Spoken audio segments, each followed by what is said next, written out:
changing significantly? And as a result, how do travel agents remain relevant in their markets when information is available on a global level very easily on any device? How can they change their processes and procedures so that they're more accessible to their clients at the touch of a button? So we need to see these kind of changes happen within the travel agency community as well. But I'll leave some other members to continue the conversation here. So great. Otto, I guess you also represent, the travel agencies, and you're not far off from what Jasmine has said. So probably an introduction, and let us know what are some of the issues, agencies in South Africa specifically are grappling with at this time. Sure. Thank you, Nick, and thanks to our fellow panelists and also everybody who's joined us today. It's great to have this conversation with an African spin to it, but I suspect that at the end of the day, we're going to find out that our situations are a lot similar to what the rest of the globe are experiencing. My name is Otto de Vries. I'm the CEO of AESATA. That's the Association of Southern African Travel Agents. I also represent the travel industry segment on the Tourism Business Council of South Africa, which is the umbrella body when it comes to engaging government on policy and direction. And I am also a board member of the World Travel Agents Associations Alliance and head up the Air Matters Committee. So we're very much involved in aspects that relate to the agency program and how that impacts travel agents in terms of their commercial relationships with airlines. AESATA's purpose really is to exist and to support, protect, and develop the travel industry, and to advocate and lobby on its behalf. So we're very much an industry-driven body. Our primary pillars on which we focus our efforts are effective lobbying and advocacy, providing membership support, information and training, and focusing on good governance, risk management, and professional development of the industry. If one looks at how that plays out in the context of where we find ourselves, I am a glass half full kind of person when it comes to this, because I believe that despite the challenges over the past 2 years, never has there been stronger evidence that the value of a good travel agent is becoming almost imperative when it comes to booking travel, whether it's leisure or corporate. It's all gotten far too complicated out there. It is a constant moving target in terms of shifting regulations, requirements by country that differ, and these can change on a day-to-day basis. We saw how swiftly we and many other countries' abilities to travel were shut down within 72 hours of our medical profession notifying the discovery of the Omicron variant. So it's all about flexibility. It's all about being able to move quickly. It's all about making sure that we are driving real value. And whilst technology is often spoken of in a negative way, again, I believe that there's a very big positive in terms of the technology drive that's taking place, because what it'll do is to free up our travel consultants to be better at serving their customers and their customers' very specific needs, personalized service, personalization, putting the customer at the heart of your business, and technology providing support for that. So it really is about defining your value proposition and differentiating yourself from the OTAs and the direct selling. And with that, I have no doubt that there's a fantastic future ahead of us as travel agents. Thanks, Otto. I think I have a couple of questions, follow-up questions, and I'll come back to you on some of the issues that you've talked about. Let me bring in Abderrahmane. Maybe you are an association, again, of African airlines, and you are our trade partners here. What are some of the issues you see Africa Airlines grappling with at this time? Thank you, Nick. Currently, African Airlines are facing some issues. The first one is related to travel restrictions. Since the start of the pandemic in 2020, and with the Omicron variant, we have seen new travel restrictions coming in November and December. The issue for us is the lack of harmonization between African countries. We can have different protocols from countries to countries, and also the cost of a PCR test is very, very high for African citizens. One of the issues is the requirement of vaccination for international travelers in some African countries. Because as you know, the level of vaccination is very low in Africa. It's around 10%. In other regions in the world, it's 70, 80%. In those countries, they have rules that travelers need to have a COVID pass. However, just copying this kind of rules in Africa is really an issue for airlines, because you may have a lot of passengers willing to travel. They even cannot access to vaccine in some countries. So at AFRA, we have always urged government to require the PCR test or the rapid antigen test.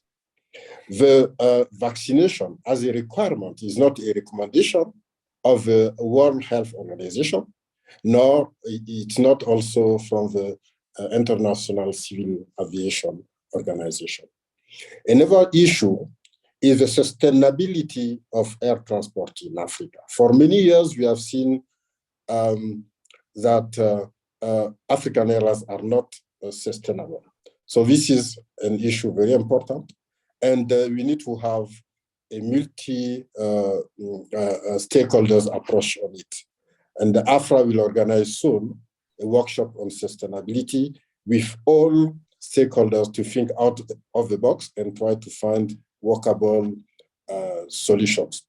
We will have not only airlines, we will have also the decision makers for the African Continental Free Trade Area, because of course this free flag ship project, SATAM, FCFTA, and the free movement of people are very, very important to be implemented.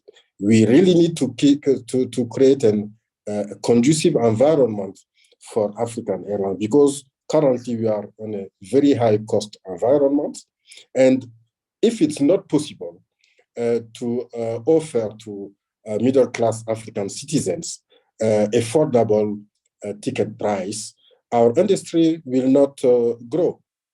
Another issue is to ensure financing of air transport development, because even before the COVID-19, we have seen that the growth rate of air transport in Africa is very, very great. And to support this growth, we need to put in place infrastructures. We have seen, for example, a growth of cargo activities by 33% in 2021 compared before the COVID-19 in 2020. However, the infrastructure in many airports are not there. So we need to finance these infrastructures. And for the development, African airlines need also to refleet their airlines. This is a high cost for them. And also, we need not to forget digitalization, because digitalization is something happening everywhere. And we don't want Africa to lag behind. And it may have a cost also. We need to make sure that digitalization in our airlines, our airports will be effective as soon as possible. We are going to a new normal, and Africa needs really to be on the page for this new normal. And I do hope that we will see the end of the COVID-19 by the end of this year. We are seeing in Europe and in the United States that the activities is restarting. So I hope that Africa also will recover from the COVID-19, and we really need to prepare ourselves to grow again our industry. Thank you. Thank you very much. I think you've raised quite some, serious issues, and some of them are very close, to my heart, in terms of how do we enhance and how do we expand intra-Africa travel. And I'll be coming back to you, Abderrahmane, with some questions, just your thoughts on how that can be fast-tracked. Back to Otto, we've seen, and I think statistics that Stuart has shown us, the recovery is taking a very familiar shape, I think, across the continent.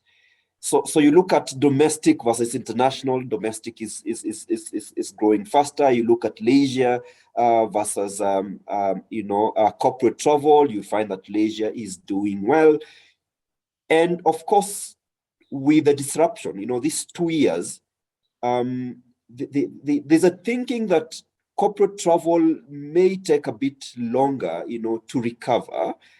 And also international travel, because of the restrictions, of course, some of them that Abderrahmane has raised, is also going to take longer to recover. I just wanted to hear your thoughts, and you've been in this space for a long time.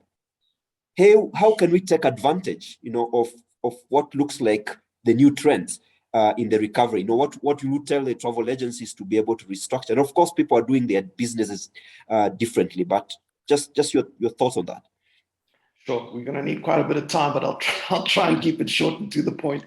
Look, you're absolutely right. The corporate side, and it's not a unique issue for Africa or South Africa or Southern Africa.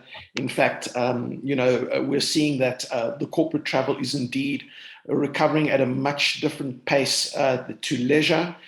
With that in itself, I guess, came challenges and as well as opportunities. Businesses that had to pivot towards maybe servicing a segment that they are not familiar with.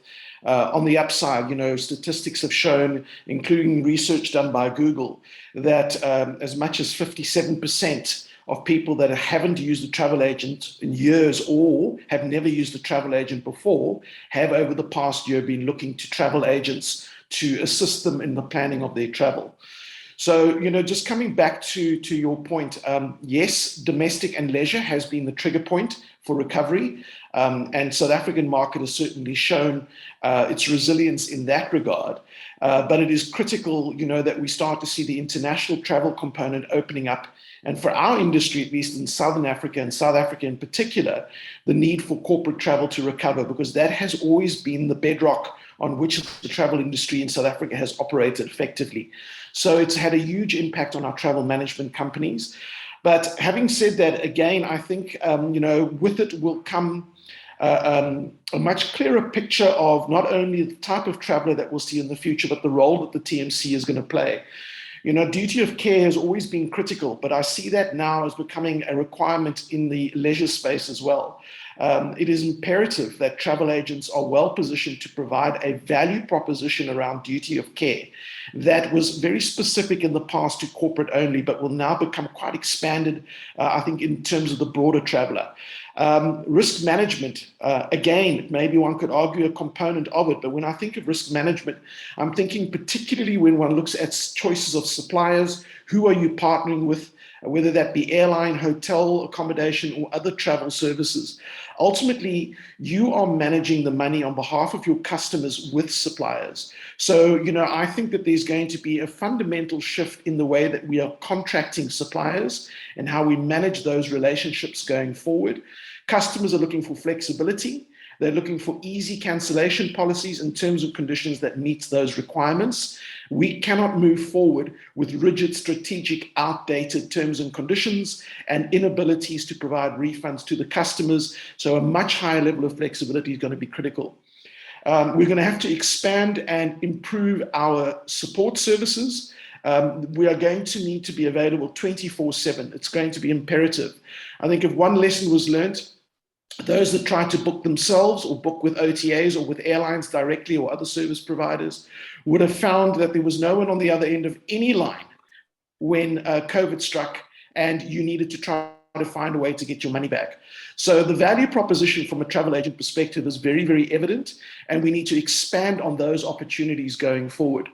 I think also from a corporate traveler point of view, the decision-making around the value of travel is going to be completely reassessed. they're going to be looking at it as a return on investment rather than a cost-cutting experiment. And I think that decision-making around what kind of travel will take place and what value that has in terms of a return on investment will determine whether executives will approve corporate travel going forward or not. So it's going to be absolutely critical to understand the importance of the trip and the length of the trip and the value in terms of investment. And then, of course, I don't think we should underestimate how critical the next generation and ourselves need to and will continue to be looking at us in terms of sustainability and the environment. And that also sits, I think, largely with some of the business choices you are making around your suppliers in the value chain and the contributions where we are. So those are just some of my thoughts that come to mind with regards to not only opportunity for agents, but also making sure that you're looking at those opportunities by placing your customer at the heart of your business and to rethink about how you are working with suppliers going forward. All right, great. Interesting thoughts there, and particularly I like about the thinking of the next generation. You know, sustainability has become a big conversation, and quite honestly, I think it's going to be very key in recovery. Shazmin, you know, I want to get your thoughts. Recently, I was doing a survey, you know, among associations, you know, across the continent, and one of the things that emerged, and I know it's affected many industries, and I'm so sure the travel industry is no exception, is in terms of the changes in the work environment, you know. For many years, you know, I think there were conversations around the brick and mortar, you know, travel agencies are going to disappear. Of course, you know, this has been accelerated in the recent, you know, years. What is the future of the brick and mortar travel agent? But also, are you seeing some restructuring that honestly will have to happen, you know, as part of the survival, but also as part of pivoting and adoption to the new business environment? Just your thoughts, and I'll be happy other guys to jump in and share their thoughts on that. I think Otto and Stuart and a couple of others have mentioned the value proposition of a travel agent. These services that a travel agent is able to provide today is far more necessary than it has ever been, partly because of the changing regulations that are there constantly, governments changing the entry requirements, exit requirements, etc. Brick and mortar, and that means our role as travel agents will always be relevant. However, do you need necessarily the large office spaces that were once there with the whole home working environment available? A lot of companies have started to adjust or had adjusted over the last 2 years to their teams working on rotations, partly working from home, working from the office. And as a result, those cost saving mechanisms may continue in the long term across the region, as the relevance of the travel agent will continue, but just the space that you're operating from may not be what it used to be in 2019. I think that is very important to note. All right. Anyone with some additional thoughts on that? Because I know it's a big conversation, you know, happening in many workspaces, in many businesses.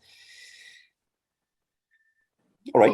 When we look at it on a global, yeah. Sorry. When we look at some of the largest tech companies, many of them are still refusing to bring their teams back into the office full time because they're finding that their teams are actually more productive, even working from home. Returns are much better. Their teams are, that work-life balance is also better. The mental health of their teams are very important, and they're paying a lot more attention to that. And as a result, if working from home is working better, then I think companies are looking to invest in that opportunity for their teams a lot more. Yeah, I fully agree. I think at the end of the day, going forward, it's going to be very much a hybrid approach. And again, this is an example of where technology starts to become a valuable tool for the travel agent or the travel advisor, as I like to call them these days. The travel advisor is going to be able to focus more and more inherently on the relationship and the engagement one-on-one with the customer using this form of technology, being available at times where otherwise, in the traditional manner, that hasn't always been possible. So, I think hybrid is the way forward. It's a great opportunity to manage and contain costs and to shift focus towards customer care. Great. And I'll be taking questions, but I wanted to come back to Abdurrahmani. I don't know whether you're still there. I can't see you on my screen here. Yes, great. Great. Now, you spoke about the difficulties that African airlines are facing. And the paradox of these challenges is that I'm seeing every other time, countries establishing their national airlines. Surely, Abdurrahmani, there cannot be trouble if everybody is seeking to have a national carrier. I'd just like to have your thoughts on that. And then secondly, of course, the big conversation this year has been the talk about the merger between, two ailing airlines, that's Kenya Airways and South Africa Airlines. Is that the trend? Is that the way to go? Do you think is a sustainable, is a road towards sustainability of air transport in Africa? Thank you very much. In Africa, we have 54 states, and the market is we will not allow to have 54 airlines, of course. And if you look at, we have 5 or 6 major hubs with national airlines playing a global role. Of course, we need to have intra-Africa, some airlines, strong airlines in economic communities, which will work together and link with global airlines. And I talked before about sustainability. One of the issues regarding sustainability is this very great number of airlines across the continent. And we can see on some routes 3 or 4 airlines operating because maybe the number of passengers on these specific routes is great without any cooperation between these airlines. So we are urging airlines to cooperate. Cooperation can be interlining, it can be cost share, it can be also equity partnership. This is very, very important for us.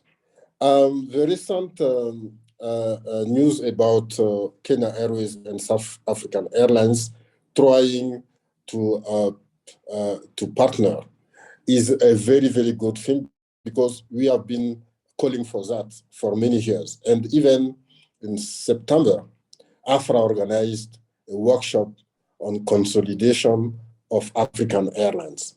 So without consolidation, it will be very difficult for small airlines to survive. So we are supporting this move from Kenya Airways and South African Airlines. We know that it's something which will not happen from night to today because there are so many things to manage in this kind of project. However, I think really that it's a good thing to do today in Africa. And even you can see with this great number of African airlines, we are still talking about connectivity. There is no connectivity because they all are operating on the same routes, as I said, forgetting to put in place some interline or cost share agreement, which will permit to open a smaller routes with smaller size aircraft.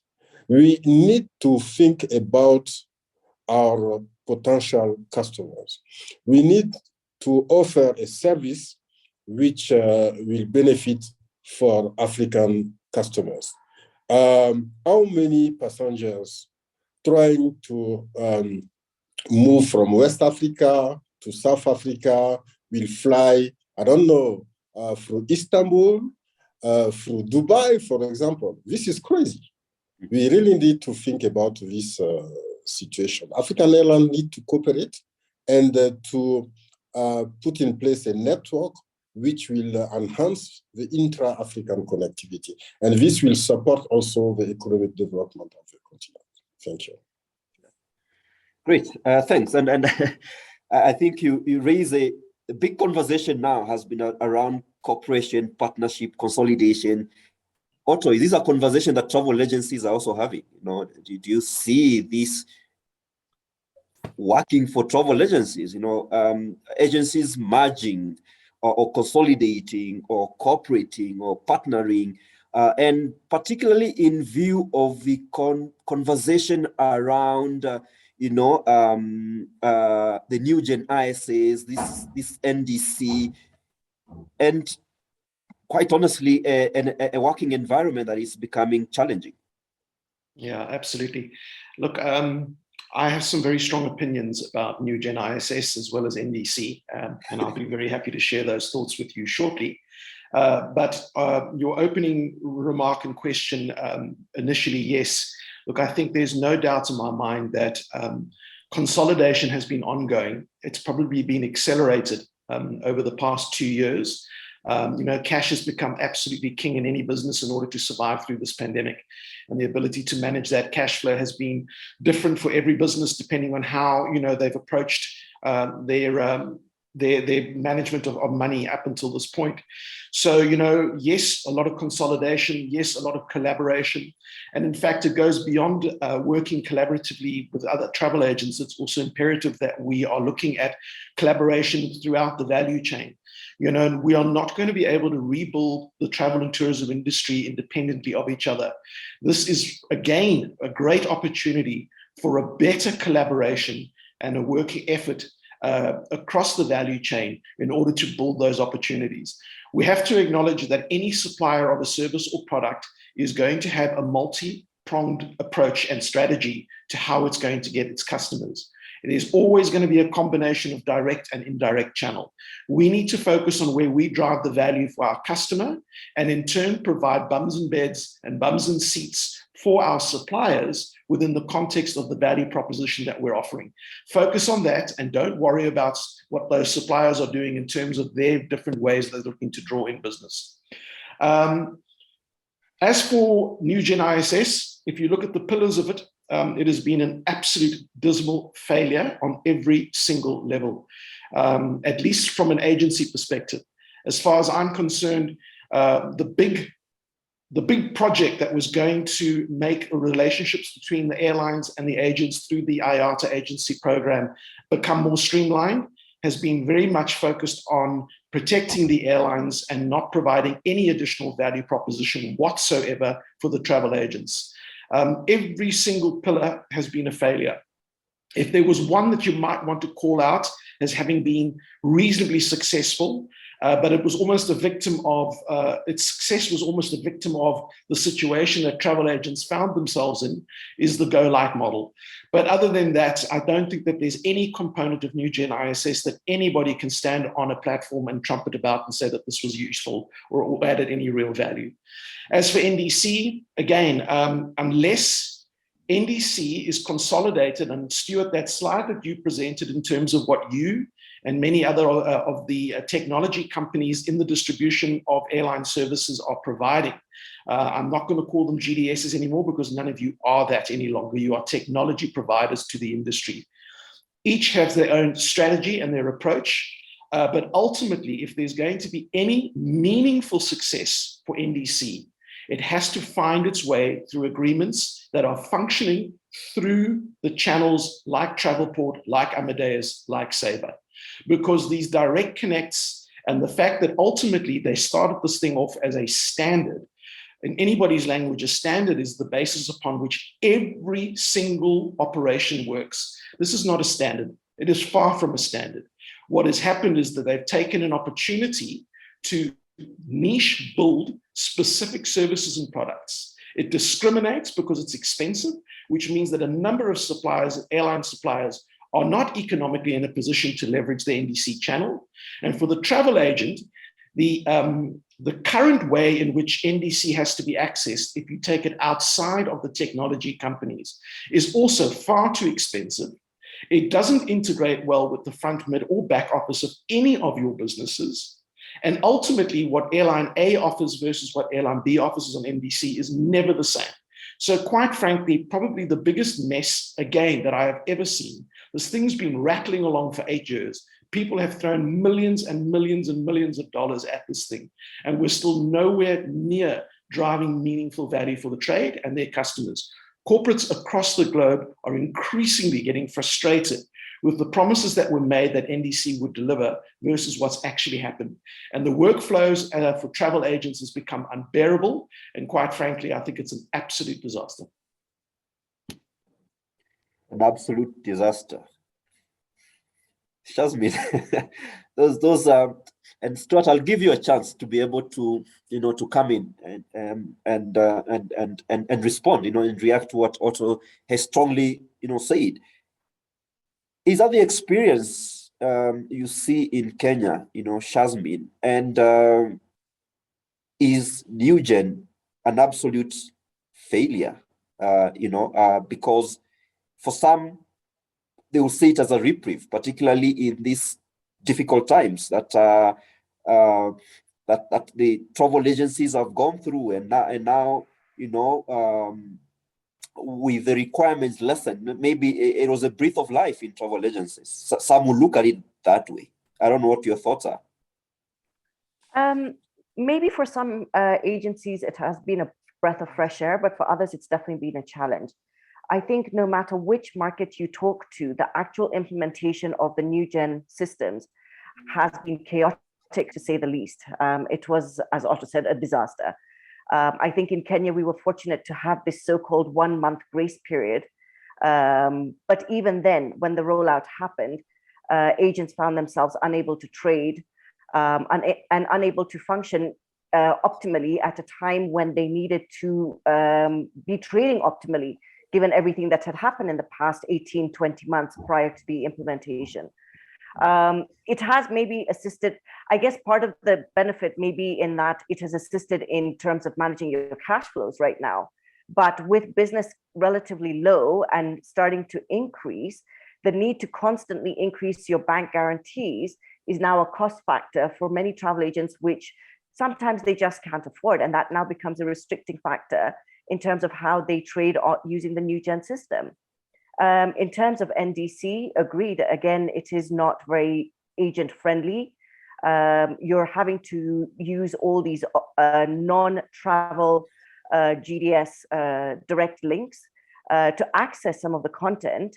You have to sign up separately. It's like Otto said, it makes the workflow for the travel agent difficult, as if it's not difficult enough in trying to advise on the new regulations, constantly changing regulations.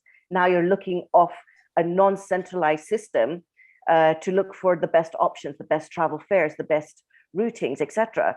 And of course, through those kind of non-centralized systems, it means you can no longer partner airlines, which could once be channeled together, even if they were not necessarily a code-share airline, to find the best routing. So it's not going, it's as at now, it's not working as promised. I'm not sure it will ever work as promised, but we wait to see. We are at the mercy of IATA as always, as travel agents.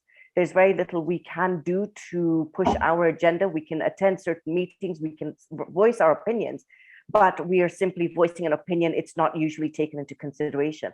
And as a result, we are left with this organization that controls almost every aspect of our business without allowing us to have adequate input. Great. Now over to you, the participants. I think we are winding this now down. I'll just take one round of questions, but you may want to start asking your questions now. And if you want me to allow you to be able to speak, I think you raise your hand. I'll unmute you and then allow you to ask the question. But before we do that, I just had one last question for you, Abdurrahmani. I think you spoke about the opportunities, and let's focus on opportunities here.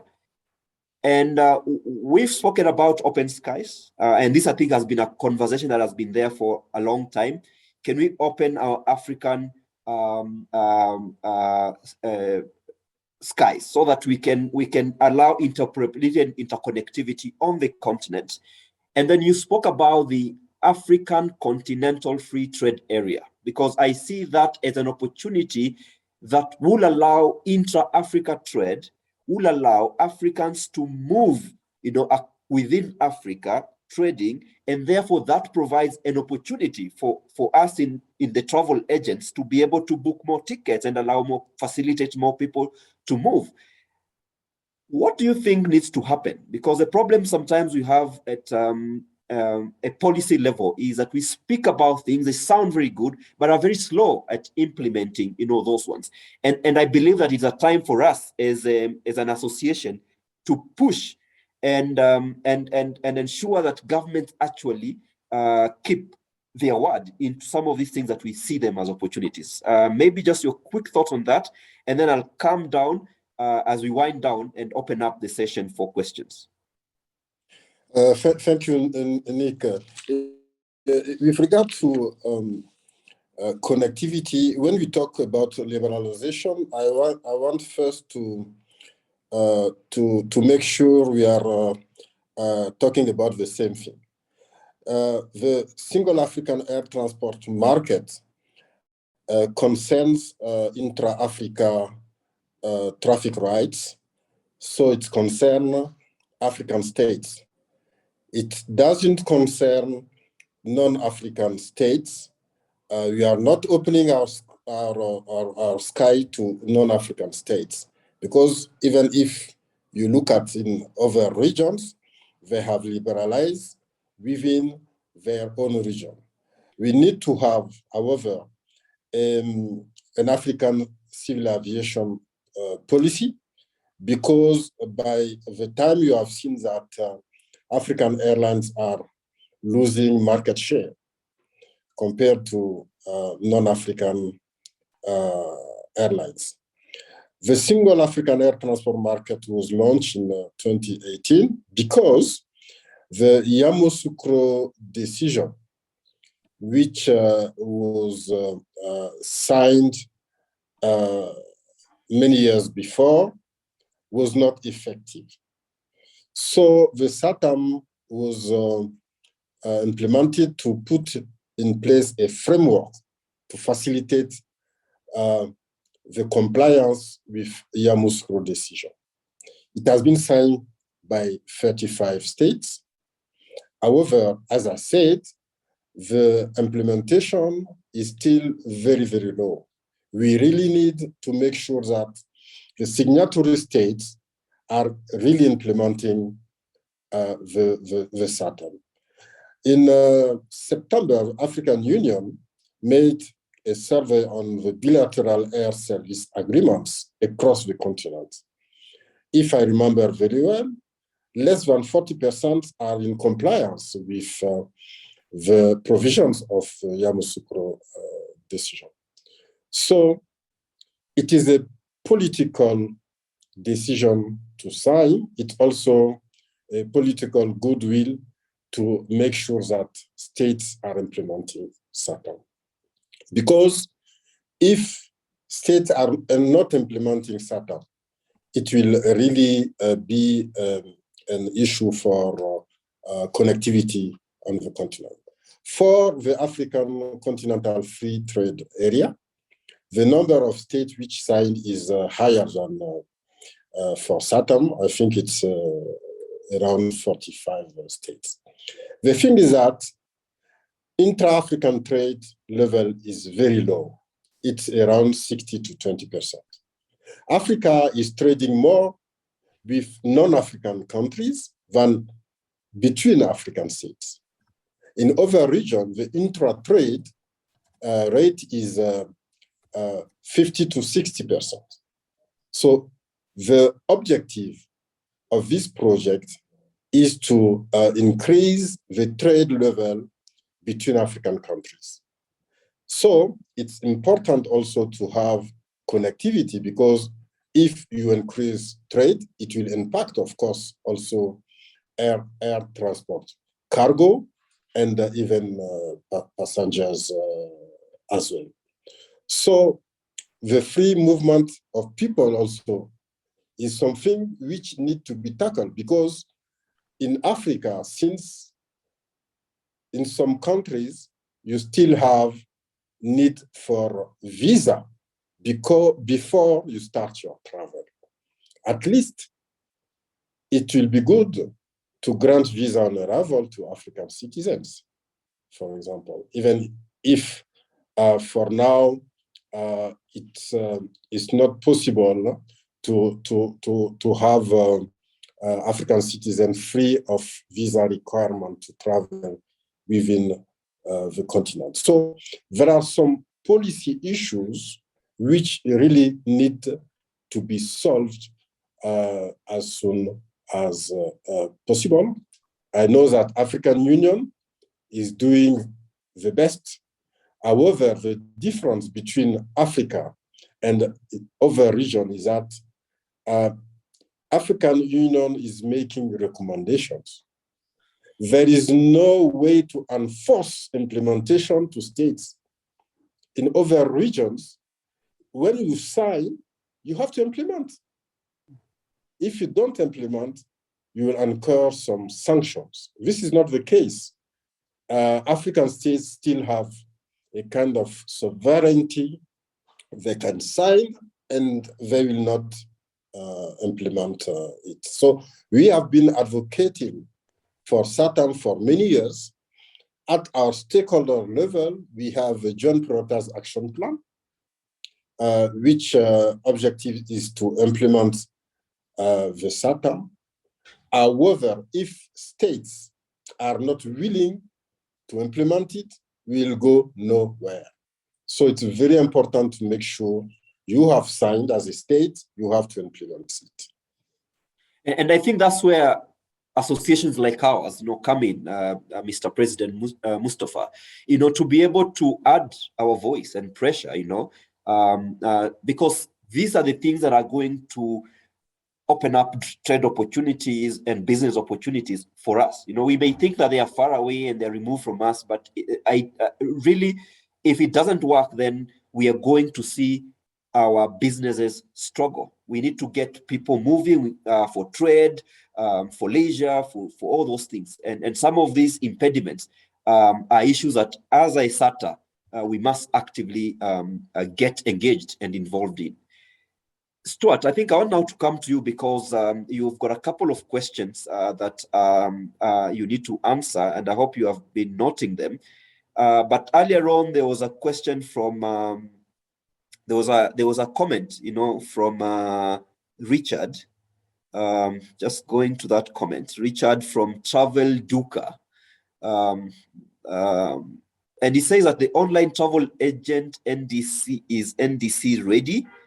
And he further adds a comment here that, where is that? On NDC, a key gap has always been the technology expertise to complete the loop in the indirect channel. This is now growing, and solution providers are now emerging.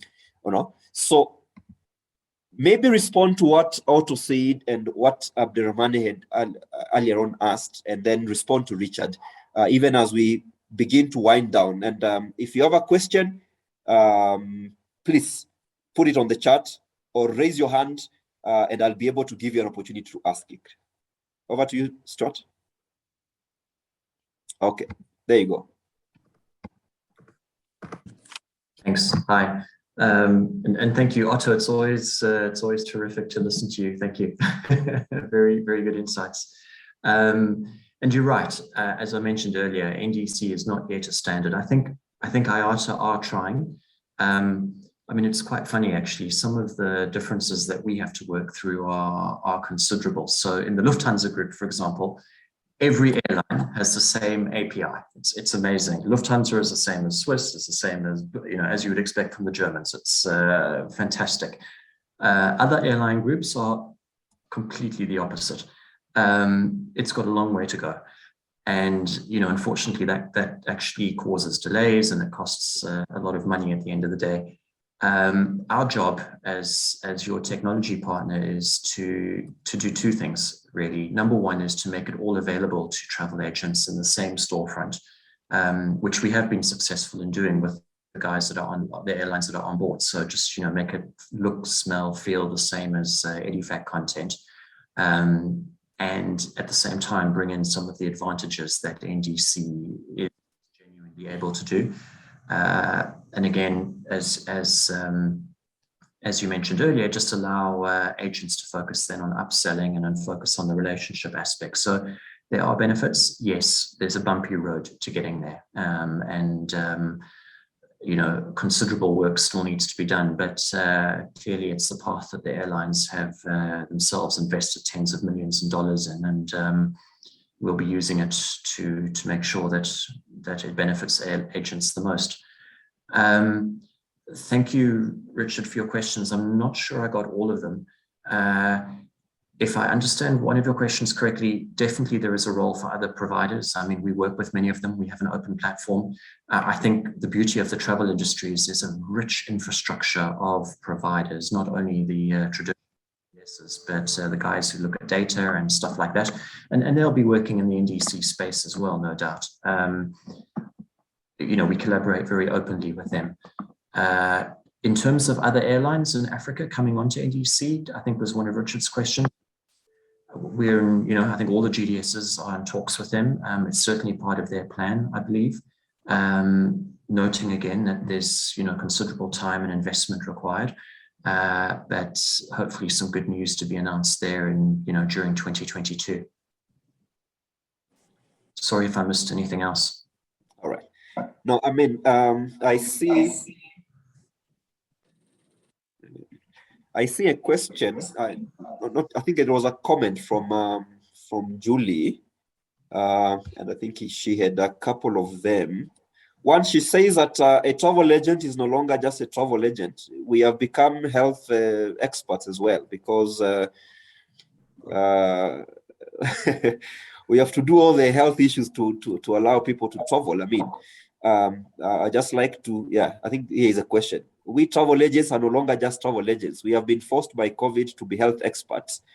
And then she further says that, and this will be to you, Mustafa. I think I've alluded to it, but just re-emphasize it. Is IATA doing anything with the AFCTA in terms of collaborating? Yes, I think those are the questions I've seen. And then a comment here from Joseph, and I'd like you to make a comment on this, either Otto and Shazmin, both Otto and Shazmin. Travel agents find themselves caught between a rock and a hard place, especially whenever there is travel disruptions. And then in many instances, airlines are not taking responsibilities, and travel agents find themselves handling. I don't know why that question. Find themselves handling delicate matters on health and travel. I think again the health issues comes. The travel associations need to sensitize the market on value proposition of travel agents and come in to protect the agents. I think those are just some of the comments coming in here. As we wind up, Otto, just your thoughts around what has come out from the audience. But again, what are some of the areas you see IATA needs to collaborate much more strongly, with the airlines, let's say AFRA, so that some of these issues are dealt with, and we have an environment that is enabled for travel agencies to operate. Yes, thanks, Nick. Look, I couldn't agree with the comments that came through regarding the Yamoussoukro agreement, the lack of clear implementation. This has been going on for so long that for many of us, it's been multiple lifetimes of seeing something that just hasn't really found the traction that not only it needs, but it deserves. And the opportunity is phenomenal. So for me, I fully support the idea that that is one area or component where we can provide support to AFRA, and we should be providing support in that regard. I do believe that for many countries, especially those that have state-owned carriers, it's still seen as a status symbol rather than a commercial entity, and is treated accordingly. And that certainly doesn't help getting some of these things across the line. So, we are going to require governments to start thinking differently. And, part of the work that needs to be done is an exercise in lobbying and advocacy. And sometimes it's as simple as saying, well, what would switch the lights on for them, in terms of suggesting that this is what is going to benefit the states that then start to implement these agreements, and that allows the proper behavior, commercial behavior, to continue going forward. Dr. Katitu, I couldn't agree with you more. I do believe that we are caught between a rock and a hard place. I think this is born out of the historic relationship that we are still either battling with as travel agents, or the perception of what it is that the role of a travel agent is. I'm increasingly uncomfortable with the word agent, because an agent speaks of representing a supplier of products and services, when effectively we are not agents, we are advisors. And one of the roles that we are advising on now is travel requirements, potential travel disruptions, medical requirements, duty of care, risk management, best pricing, et cetera, et cetera, et cetera. So this is what I've been speaking about in terms of shifting the value proposition, and recognizing that at some point you've got to sit down with yourself as a travel agent and decide, are you going to try to continue to fight for something that is no longer commercially viable, but it's because you've always done it that way for the last 30, 40 years? Or are you going to seriously look at where the business is, where the customer is, and where the opportunities lie for you to drive that value for those customers? So for me, it all starts with defining what you believe you are. And there isn't a one size fits all, and there isn't one particular model either. There have been some really interesting discussions of late. A very good paper that was released by WEX with regards to B2B payments. And payments is going to become another critical component of the future.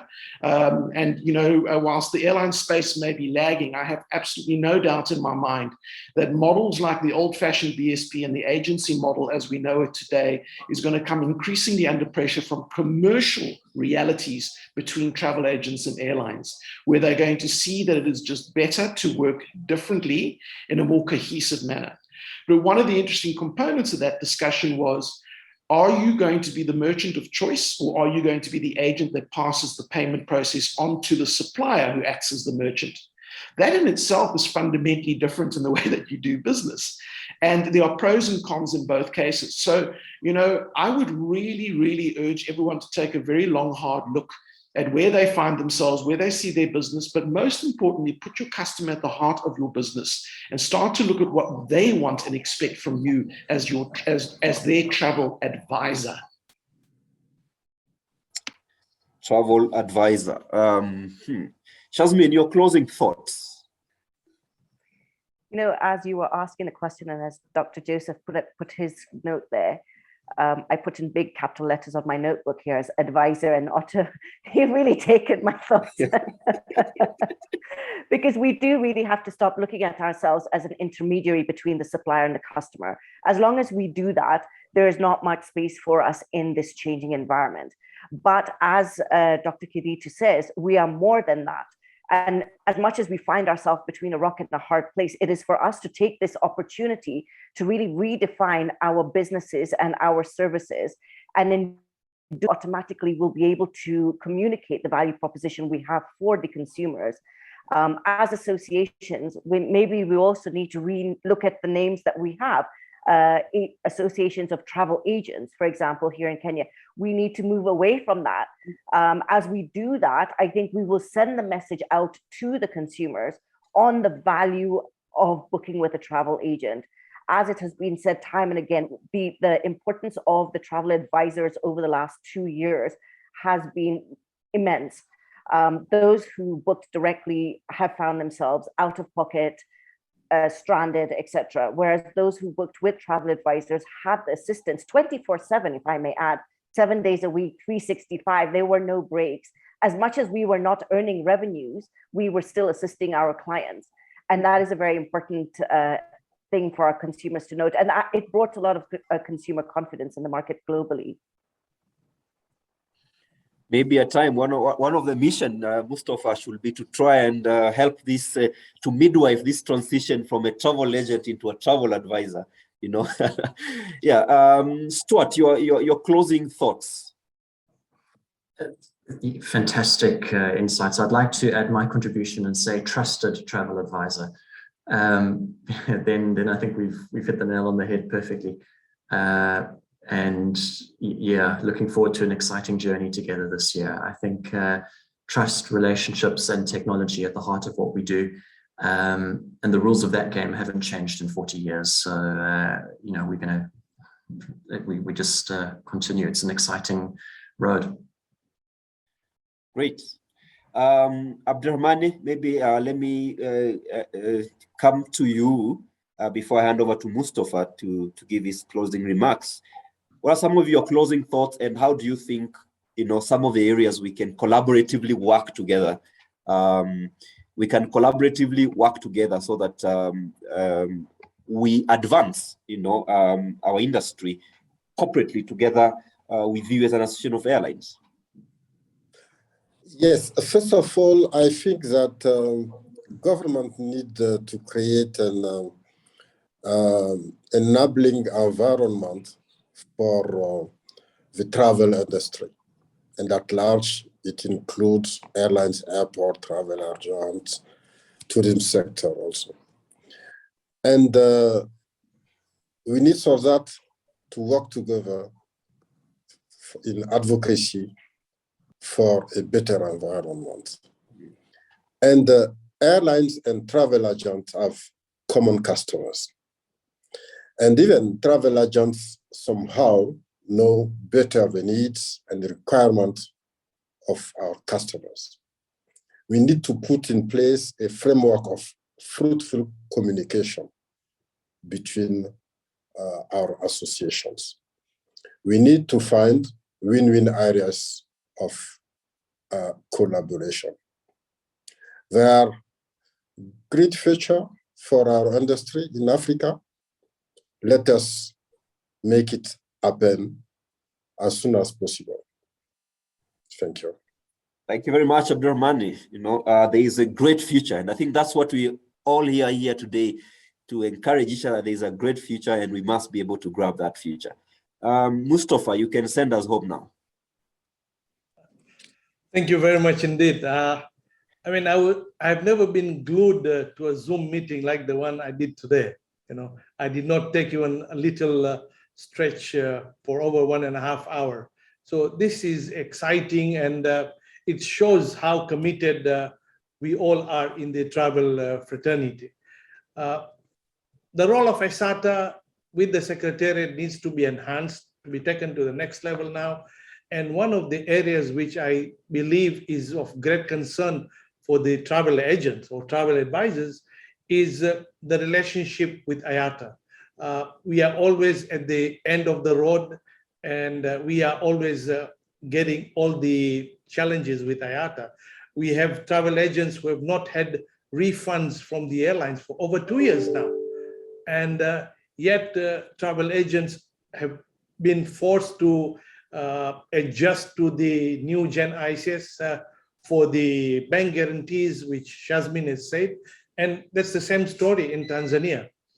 So I hope that AESATA will now take a leading role to ensure that collaboration between the East African communities are enhanced, and the Travel Agents Association in Africa enhanced.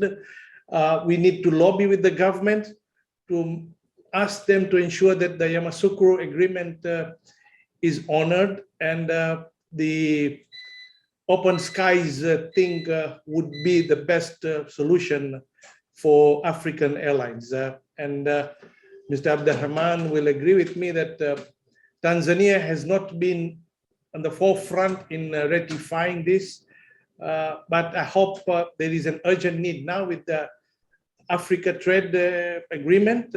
There's big opportunity to ensure that the Yamoussoukro Agreement is opened up and enhanced. I take this opportunity again to thank Otto. Otto, we need to collaborate more this time. I think you have the muscles in South Africa, you have the knowledge, and you have the expertise where the association and travel agents community in Eastern and Southern Africa depend on you.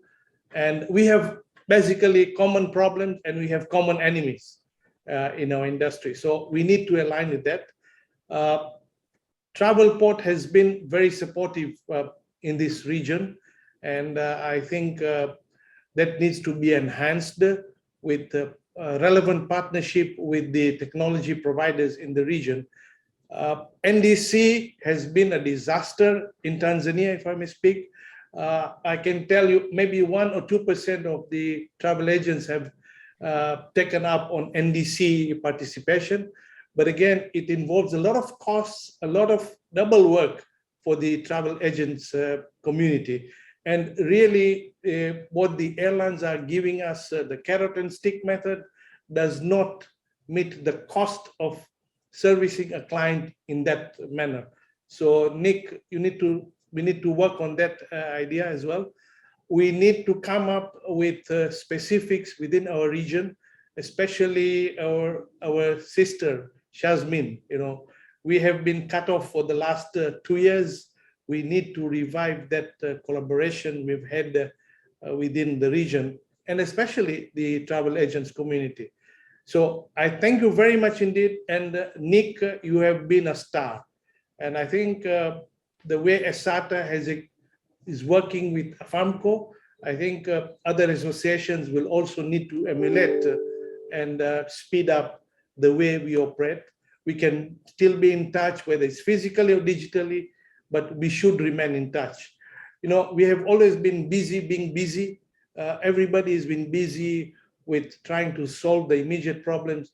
But when all brains come together, we are able to solve these issues much faster. So ladies and gentlemen, thank you very much indeed for your participation. My thanks again to Abdurrahman, Nick, Stuart, Otto, and my sister Shazmin for your wonderful participation. It has given me really a boost in my inspiration to make sure that this association exceeds the expectations of the travel agents community in the region. Thank you very much indeed. Nick, over to you. Thank you very much, President Mustafa Hatao, for your comments. I think this has been quite a great conversation.